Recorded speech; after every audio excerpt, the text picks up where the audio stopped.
Thank you for joining us today on 9 News at Noon. I'm Erica Lopez. In the last 20 minutes, we heard from Denver Mayor Mike Johnston on a new promise to help homeless veterans. He says there are currently 52 veterans in Denver experiencing homelessness. Mayor Johnston says through new partnerships, he hopes to have them all housed by the end of the year, reaching what he calls functional zero. Functional zero means there are more exits for veterans who are unsheltered into housing each month than there are folks that are currently experiencing homelessness or entering it. So the total number of people coming out of homelessness every month is more than the folks that enter, and all the folks that we know of right now are housed. Right now, we know that of the 52 veterans that the mayor mentioned, 30 of them are in housing search. They have a resource in hand and are looking for a place to live, a unit. One of the ways the mayor plans to get more homeless veterans off the street is by expanding its voucher program and getting them into the hands of veterans.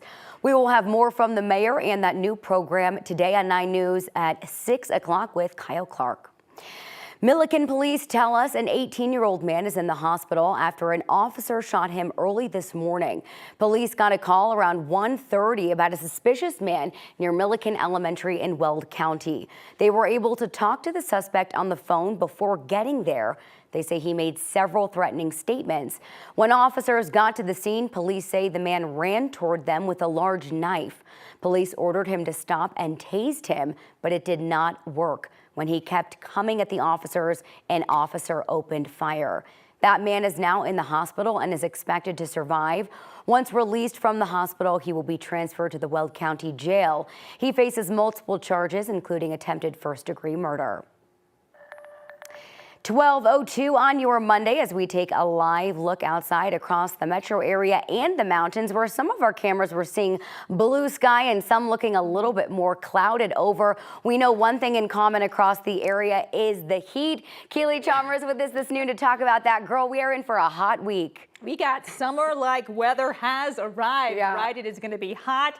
It is going to be mainly dry through the week. The next best chance for some of those showers and storms to return next weekend, where we are in store for a bit of a cool down. So out there at DIA right now, we've got quite a bit of cloud coverage, 82 degrees right now. So temperatures warming up nicely. We made it up to 87 yesterday. Our forecast high for today, 88 degrees. So we are well on our way. We got beautiful blue skies up there in the high country as well. Current temperatures out there mainly 80s across the plains, 78 degrees right now in Colorado Springs. We're looking at 60s and 70s up there in the mountains. Here's what's happening. We do have a weak ridge of high pressure in our area, and that's what's bringing us the sunshine, at least this morning. But we are seeing an increase in that mid-level moisture in the form of cloud coverage, and that's the result of the system up to the northwest of us. It will be tracking to the north, but we will see that increase in cloud coverage as well as a chance for some showers and storms mainly across the high country, starting in the northern mountains and spreading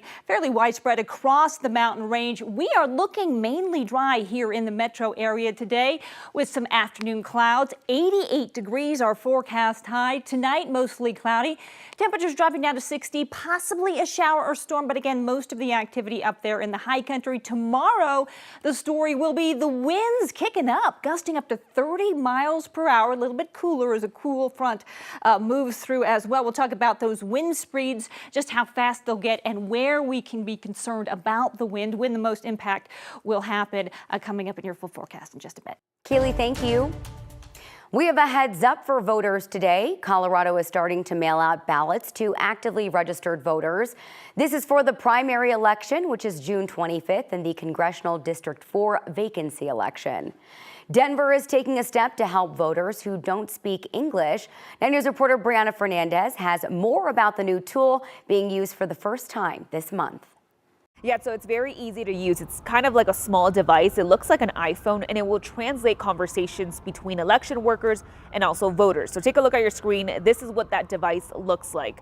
The Denver Elections Division teamed up with the company Pocket Talk and Colorado Department of State to help voters who don't speak English. This device has up to 84 languages, including Russian, Spanish, and Korean. And this is the first time Denver elections will use these devices. So once you have the live translator device, you can pick a language, hold the button, talk, and then will translate all for you. Another cool thing about this device is that it has a camera. So you can take a picture and it will translate written words as well. We want people to know that they can participate, especially if those folks are voters and they're coming into a vote center wanting to vote. We don't want folks to feel like that they're not welcomed or that they cannot participate because of limited English proficiency. Ahead of the state primary and November elections, these devices will be available in all polling sites. For now, I'm in Denver. Brianna Fernandez for 9 News. This morning, a fire in Denver left a family without a home. Denver Fire tweeted about the incident at the East Spirit Cherry Creek Apartments at the corner of Mississippi and Dahlia. They say flames were coming out of a single apartment. Crews quickly were able to put the fire out there. This is video from Sky 9 earlier this morning. They tell us that nobody was hurt in the fire. Starting today, RTD is closing the Broadway and Welton Street intersection in Denver for a few weeks. They're replacing parts of the old light rail track there, and this is all part of a bigger construction project. Broadway and Welton should be back open in 3 weeks before RTD moves on to some other sections. Wednesday, I-70 is closing overnight between County Road 65 and Homestead Road near Evergreen. This is all part of the Floyd Hill project. CDOT is installing new drainage pipes under the interstate. There will be another overnight closure a week from today. And CDOT is closing lanes overnight on 76 through early July. This is all part of their progress on fixing the Dahlia Street Bridge. There will be a full weekend closure a little bit later this month. CDOT thinks they will be all finished fixing that bridge by the end of July.